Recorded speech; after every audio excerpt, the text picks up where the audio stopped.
Hi Internet, I'm Tango, and these are Tango's Takes. And the take for today, Monday, July 26, 2021, is Dungeons & Dragons. Alright, I'll admit this is brought to you by, I've been playing D&D with the same group of people for a decade, and in general for about 2 decades, if not maybe a little longer.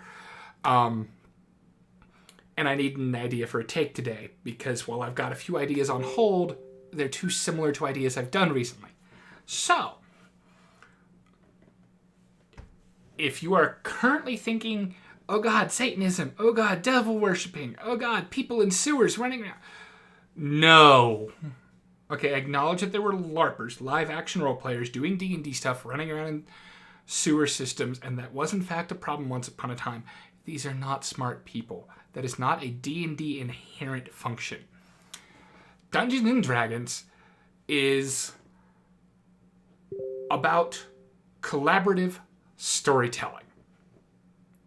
In its most basic form, in its most critical form, Dungeons & Dragons is all about collaborative storytelling. The Dungeon Master or Game Master, D&D specifically calls theirs a Dungeon Master usually. Most other role-playing systems call it a Game Master. And hey, role-playing systems in general are collaborative storytelling, but this is about D&D. Selects a campaign world, sets up a storyline in a rough draft, and it is up to the players to work through the story, flesh out the story, working with each other and the GM to solve problems, work together, build the world, develop the characters. These are all important social and personal skills. When it comes to D&D, D&D is all about high fantasy. Generally high fantasy. There are some D&D settings that are not high magic. They're still kind of high fantasy, but they're generally not high magic. Big showy magic. Quick thinking. You can play it how you want. You can have it focused around dungeon crawling. You can have it focused around world building. You can have it focused on resolving different stories and problems. You can have it be political intrigue. The system is quite flexible. It's one of the oldest role-playing systems out there. And look, there are experienced game masters in your area willing to help you get into the most accessible, in terms of availability and resources, system there is. There are better systems for certain types of games. Absolutely. There are better systems for certain types of people. Absolutely. It's highly subjective.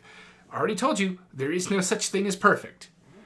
But D&D is one of the best known, and it is constantly evolving and growing. If you wanted to get into it, check out your local game store. Ask if they've got people willing to run sessions or trying to run sessions for new players.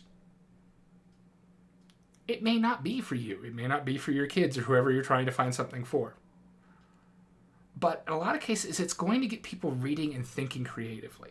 It's going to get creative minds wanting to develop their own worlds and their own stories. D&D is a nudge to think more creatively, to think outside the box more often than not.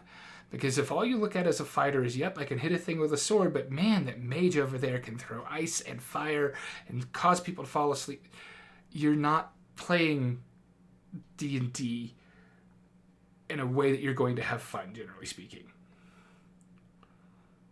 Ask questions. Take chances.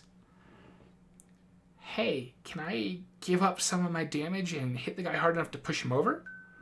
Can I knock him down that staircase? Can I knock him against that wall? Can I hold him in place so someone else can hit him?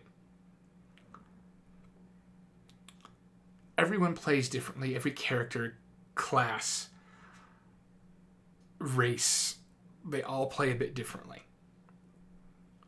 But D&D prompts you to grow, adapt, change, learn, and create. Stay safe and healthy out there, and I'll catch you all next time.